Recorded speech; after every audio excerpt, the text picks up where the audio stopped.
Samsung has a new budget phone in town, the Galaxy A16 5G. And you might not know it, but the Galaxy A1X series are among the world's top 10 best-selling phones. The reason is clear, this phone is super affordable at just over $200. But what changes does Samsung bring to the Galaxy A16 5G this year? And what are the differences between the Galaxy A16 5G and the Galaxy A15 5G? The Galaxy A16 5G is already in stores in many countries, but it's still not available in the US.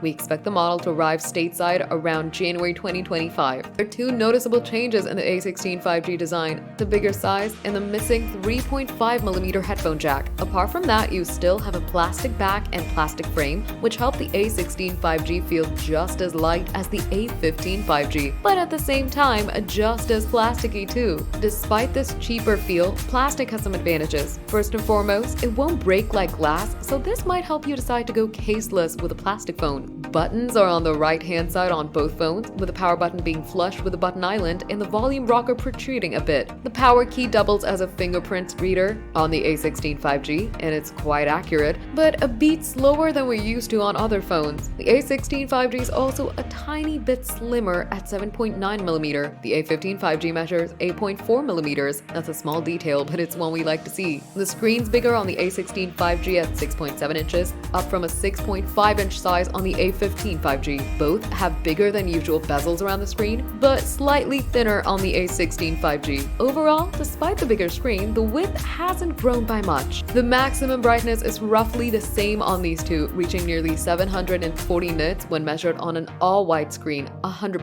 APL. That's decent, but not in the same league as more expensive phones, which often reaches around 1000 nits these days. But hey, we can't blame Samsung at this price. Both phones also support 90Hz fast refresh rate for smooth scrolling, which is a welcome addition. Overall, these are good-looking screens. We know a few more expensive phones that still rock older LCD panels that look way worse than this, so the display is actually one of the advantages of the A16 over the competition. With the A16 5G, Samsung makes the jump to an Exynos 1330 chipset, a 5nm processor, which is passable. Also, it's still coupled with the same insufficient 4GB RAM. It's all about cost cutting here. Last year, we were very harsh with the A15 5G because of its very sluggish performance. The A15 runs on an even slower 6nm MediaTek Dimensity 6100 Plus processor. We can definitely see an improvement, but we also see a stutter very often, and the A16 5G is far from even decent. The Geekbench CPU-focused test shows big gains on the newer phone compared to the previous generation, but we have to reiterate that despite these gains, our biggest wish for the A16 5G is still a faster chipset.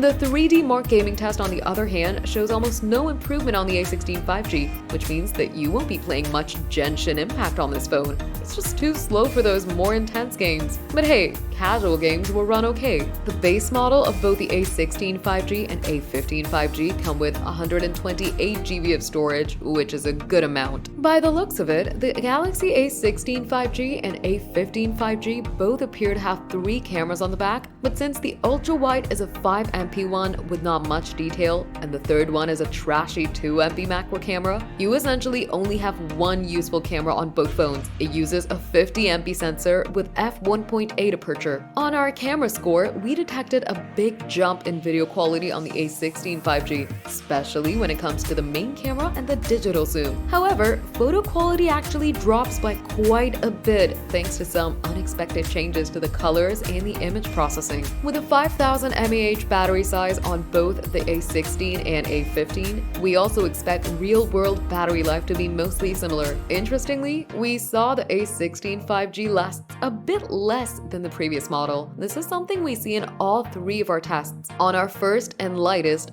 web browsing test, the A16 got close to 10 hours, while the older model scored an hour more. Similar story on our YouTube video test. And finally, on our 3D gaming test, there was a smaller difference of half an hour. Overall, we estimate you can expect usage of around 6 hours and 43 minutes in the real world on the A15 5G, and a half an hour less of screen time on the A16 5G. We also tested wired charging on both phones using a compatible 25W plus charger, and there were some slight differences. We attribute this to some slight variability that's possible on this test, but overall, a full charge takes around 1.5 hours on both. The A15 5G was a disappointment when it came to its speaker quality, so it's good to hear that the A16 5G's made at least some progress. Unfortunately, you still only get a single bottom-firing speaker as before, but this speaker distorts less and can be pushed a bit more, almost to its maximum while retaining reasonable clarity, and that wasn't quite the case on the A15 5G. Haptics on both feel a bit cheap and vague, but we didn't have any huge expectations about that. It's clear that the Galaxy A16 5G makes some improvements while only slightly bumping the price tag. It's not a bad upgrade considering the dirt cheap price tier we have here, but we do wish the phone was faster. The performance is still the biggest bottleneck for Galaxy's A1X series, and the rest is just passable. You get decent battery life and beautiful Super AMO LED screen colors. Are there better phones in this sub $250 price tier? Not many, and some of them like the Moto G5G series make big compromises with screen quality. The strongest contender in this price tier for 2024,